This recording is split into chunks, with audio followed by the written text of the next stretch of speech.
तपः। तपः शब्द का अर्थ है मंत्र सिद्धि के लिए कृच्छ साधना। शौच साधना के लिए तुम्हें जनहितार्थ क्लेश सहन करना ही पड़ेगा, ऐसा कोई आवश्यक नहीं। जो लाखपति है उसके लिए 10 रुपए दान करना जरा भी कृच्छ साधना नहीं है, इसलिए तपः भी नहीं है। किंतु 10 रुपए दान करना उसके मानसिक शौच विधान में सहायक है। तपः साधक और तापस की यही तो तपस्या है, स्वेच्छा से क्लेश स्वीकार करना। इसके पीछे एक ही उद्देश्य होगा और वह होगा अपने कंधे पर क्लेश तथा दुख का बोझ लेकर दूसरे को दुख से क्लेश भाव से छुटकारा देना तथा दूसरे को आराम से रखना। शौच साधना के समान ही तपः साधना में भी तिल भर भी व्यावसायिक मनोभाव अनुचित है। शूद्रोचित सेवा प्रायः तपः के अंदर गिनी जा सकती है। इसलिए जो शूद्रत्व से डरता है, शूद्र से घृणा करता है, उसके लिए तापस होना कभी भी संभव नहीं है। एक रोगी कष्ट से छटपटा रहा है, उसके आराम के लिए यदि तुम घंटों उसकी सेवा करो, वह हुआ तपः। किंतु यदि तुम स्वार्थ के मनोभाव से सोचो कि हमारे दुर्दिन में यह भी हमारी सेवा करेगा, तब एक मुहूर्त में ही तुम्हारी सारी तपस्या नष्ट हो गई। इस प्रकार तपः साधना शरीर और मन को स्वार्थ बोध के बाहर ले जाता है। स्वाभाविक नियम से तपः साधना से मानसिक व्यापकता आएगी ही, और इस व्यापकता में साधक को ईश्वर प्रणिधान की सिद्धि में विपुल सहायता मिलेगी। तपः साधक जानता है कि सेव्य उसके ही इष्ट हैं, सेव्य उसके ही ब्रह्म है। वह सेवक है और सेवा ही उसकी साधना है। सेव्य की जाति, कुल, वर्ण, धर्म, देश या मत विचार कर जो सेवा के लिए तत्पर होते हैं, उनकी तपस्या भी व्यर्थ होती है, क्योंकि इस प्रकार के अधिकांश साधकों में मानसिक उदारता का अभाव होने के कारण सेवा भी ठीक निष्ठा के साथ करना उनके लिए संभव नहीं हो पाता। जो सेव्य को ब्रह्म का विकास मात्र देखते हैं, उनके आराम के लिए निस्वार्थ भाव से लगे रहते हैं। बहुत थोड़े समय में ही उनके भीतर ब्रह्म प्रेम या भक्ति जग उठती है, और जहाँ प्रेम जग गया, जहाँ भाव स्फूर्त हो उठा, वहाँ और बाकी क्या रह गया। इस तपः साधना में ज्ञान अथवा विचार का कितना स्थान है, यह एक महत्वपूर्ण प्रश्न है। वास्तव में शौच साधना के अंग के रूप में जन सेवा में ज्ञान की जितनी आवश्यकता है, तपः के अंग स्वरूप जन सेवा में ज्ञान की आवश्यकता उससे बहुत अधिक है।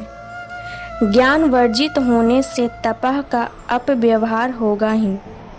सुविधावादी तुमसे काम निकाल कर एक तरफ तुम्हारी शक्ति का अपव्यय कराएंगे, दूसरी तरफ जो सचमुच दुखी हैं उन्हें तुमसे जो सेवा प्राप्त होती उससे वंचित कर देंगे।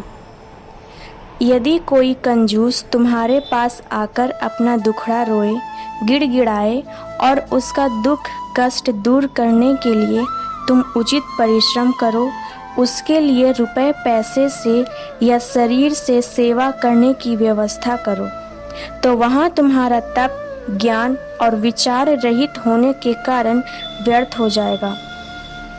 क्योंकि पहली बात तो यह होगी कि जिस कंजूस धनी की तुम सेवा करोगे, वह और अधिक कंजूस और स्वार्थी हो जाएगा और बाद में सेवाव्रती लोगों को और भी ठगने की चेष्टा करेगा।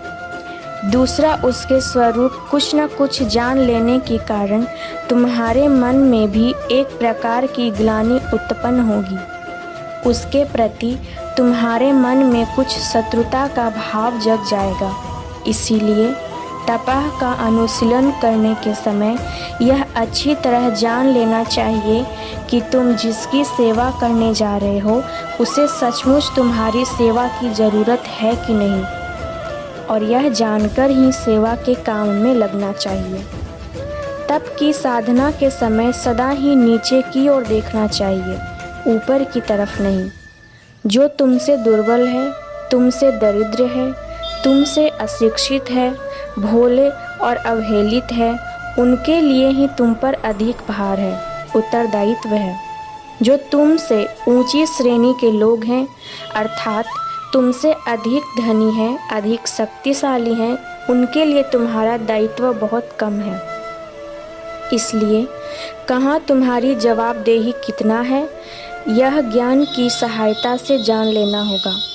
नहीं तो तपह में लगाया गया समय, सामर्थ्य, परिश्रम सब पानी हो जाएगा। धनिकों को भोज देने में क्या लाभ? दाने दाने के मोहताज गरीबों को अन्न दो। ऊपर के लोगों के घर में डाली पहुंचाने से, भेंट चढ़ाने से लाभ नहीं। गरीब रोगियों के घर पर दवा और पथ्य पहुंचाओ।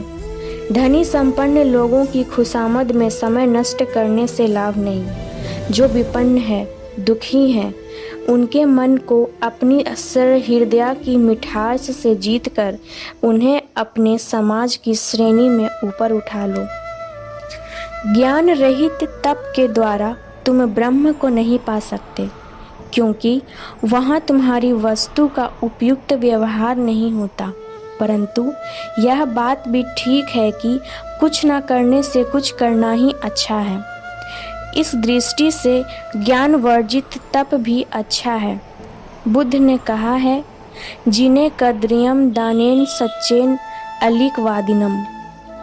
कंजूस के सामने अपना दान दिखाकर उसे प्रभावित अवश्य किया जा सकता है, परंतु इसे ठीक अर्थों में तपह नहीं कह सकते।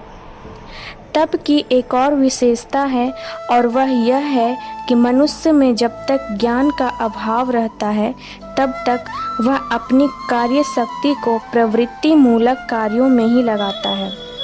ज्ञान युक्त तपह इस कर्म धारा को मोड़ देता है, उसे निवृत्ति की ओर घुमा देता है। भक्ति से भी ज्ञान का उदय होता है, किंतु यह भक्ति उसके हृदय में जगना असंभव है जिसने अपने अंदर उस परम प्रभु की कृपा नहीं पाई है। श्री शरणानंद मूर्ति जी। Subscribe now and press the bell icon. Never miss an update.